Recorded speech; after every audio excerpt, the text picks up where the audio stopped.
இன்றைய செய்திகள். தமிழ்நாடு அரசியலும் சமூக கட்டமைப்பும் மிக முக்கியமானதொரு சந்திப்பு இன்று சென்னையில் நிகழ்ந்திருக்கிறது. தமிழகத்தின் முதலமைச்சர் திரு ஜோசப் விஜய் அவர்களை ஆற்காடு இளவரசர் திரு நவாப் முகமது அப்துல் அலி அவர்கள் நேரில் சந்தித்து பேசியுள்ளார். இந்த சந்திப்பு வெறும் மரியாதை நிமித்தமாக சந்திப்பாக மட்டும் பார்க்கப்படவில்லை. இது பல்வேறு தரப்பிலும் பெரும் கவனத்தை ஈர்த்துள்ளது. ஆற்காடு இளவரசர் அவர்கள் தனது குடும்பத்தினருடன் முதலமைச்சரின் இல்லத்திற்கு சென்று இந்த சந்திப்பை மேற்கொண்டார். சந்திப்பின் முக்கியத்துவம். தலைநகர் சென்னையில் சமூக நல்லிணக்க அடையாளமாக பார்க்கப்படும் ஆற்காடு இளவரசர் குடும்பத்தினர் முதலமைச்சரை சந்தித்தது மாநிலத்தின் கலாச்சாரம் மற்றும் சமூக ஒற்றுமையை வெளிப்படுத்தும் நிகழ்வாக அரசியல் விமர்சகர்களால் பார்க்கப்படுகிறது.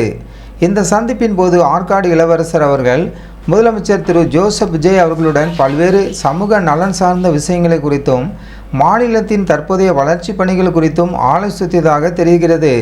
குறிப்பாக சமூக ஒற்றுமை மற்றும் சகோதரத்துவத்தை பேணுவது குறித்தும் இரு தலைவர்களும் உரையாடியிருக்கலாம் என்று எதிர்பார்க்கப்படுகிறது. சமூக வலைத்தளங்களில் வரவேற்பு.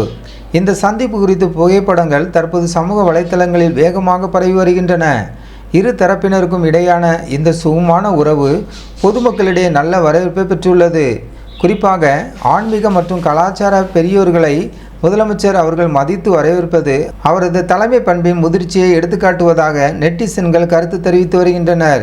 இந்த சந்திப்பின் மூலம் தமிழகத்தின் பாரம்பரியத்தையும் சமூக நல்லிணக்கத்தையும் பேணி காப்பதில் அரசு மிகுந்த அக்கறையுடன் செயல்பட்டு வருவது மீண்டும் ஒரு முறை உறுதிப்படுத்தப்பட்டுள்ளது.